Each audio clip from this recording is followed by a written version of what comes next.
Hello everybody, my name is Nhan. I'm a researcher of Technical Institute from Hanoi, Vietnam. Today I want to tell you about the topic algorithm for generating signal like interference in a retransmitter using autocorrelation processing. We know that the synthetic aperture radar SAR systems are installed on both conventional aircraft and satellites. Owing to their significant advantage, they are increasingly employed for various Earth observation tasks, including surface mapping, detection of small objects, acquisition of high-resolution terrain images, and rapid cartographic updates.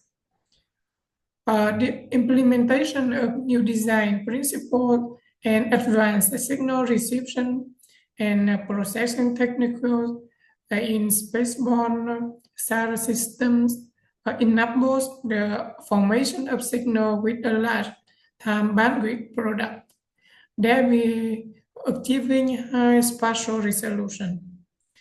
This in turn substantially enhances the jamming immunity of spaceborne SAR, particularly against active noise masking interference generated by electronic countermeasure stations.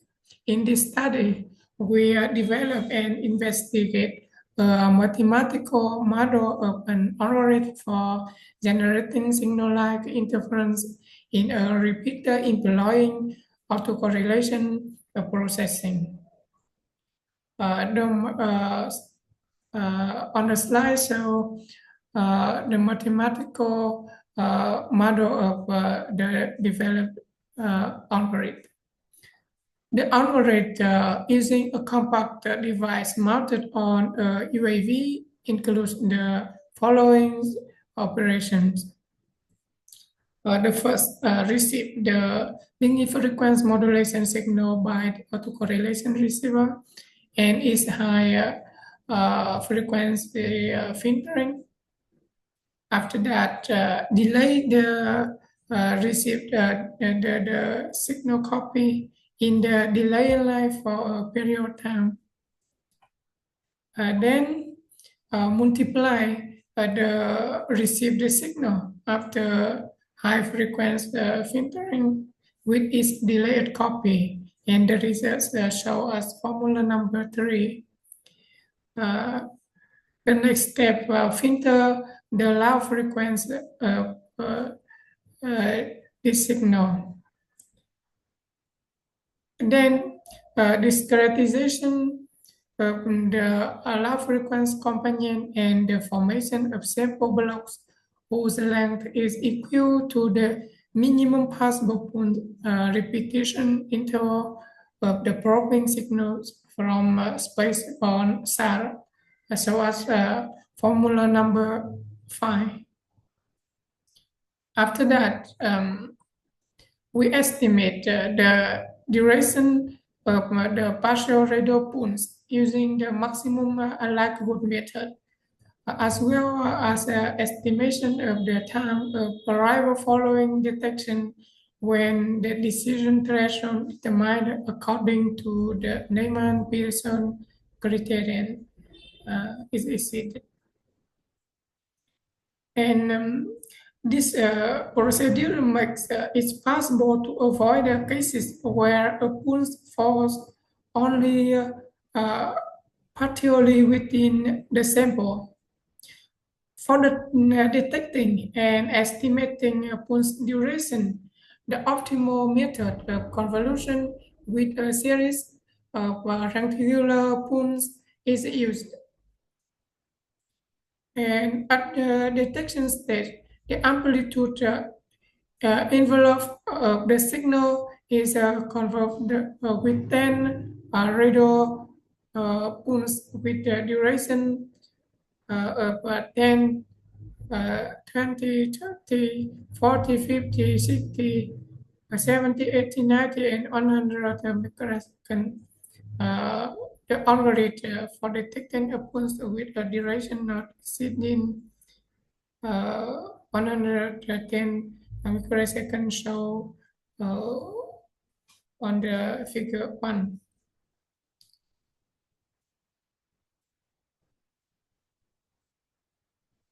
Next, for each convolution output, the detection threshold is computed according to the Neyman-Pearson criterion using the algorithm described in figure 2.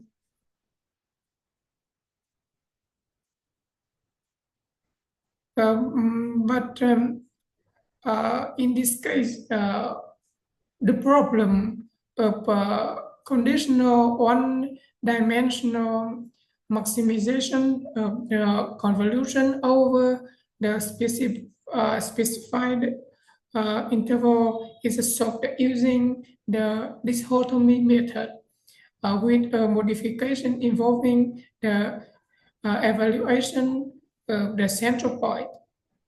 At each step, the convolution maximum Q is a evaluation of the central is evaluated at 3 points. And midpoint of the interval C and the midpoints of each half of the interval L and R. The midpoint is then shifted to the point with the highest convolution maximum. The such interval is halved, and the process is repeated until the required accuracy is achieved. The next step, perform the fast Fourier transform and determine the maximum spectral component as formula number 10. After that, determine the frequency modulation rate with an linear frequency modulation point. After determining frequency modulation rate and pulse length, we can calculate the bandwidth of linear frequency modulation pulse as formula number 12. Then generate the signal according to the obtained parameters is amplification to the required level and the transmission toward the space-bound SAR. And based on this mathematical block diagram of the algorithm for generating retransmission signal for space-bound SAR using UAV is developed as figure 4.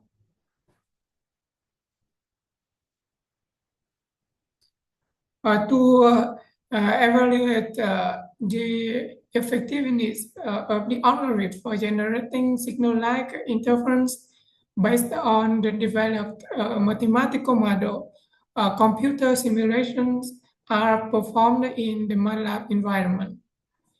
In the developed simulation model, an initial convolution is carried out with a series of radio pulses with durations that are multiplied by 10 microseconds as shown in figure 5. This is followed by a refinement using a series of convolutions with 1 microsecond pulse as shown in figure 6, which allowed the pulse duration to be determined with a microsecond accuracy. And the advantage of this method lies in its ability to estimate signal parameters at a lower signal-to-noise ratio. Then we determine the estimate the accuracy of determining the bandwidth of linear frequency modulation signal, and to estimate it, the input parameters are set on the slide, and the simulation results show that for linear frequency modulation signals with the same duration at any signal-to-noise ratio, and given input parameters, the error in estimating the signal bandwidth increases as the frequency modulation rate decreases. The second, the error in estimating linear frequency modulation signal parameters does not exceed 10%. For the frequency modulation rate more than 1 megahertz per microsecond at signal-to-noise ratio above minus 10 decibel. In our study, the developed algorithm for generating signal like emission for spaceborne SAR enables the estimation of the time frequency parameters of linear frequency modulation probing signals and the subsequent generation of jamming signals that mimics their structure based on the obtained estimates. The conclusion shown on the slide. Thank you for your attention.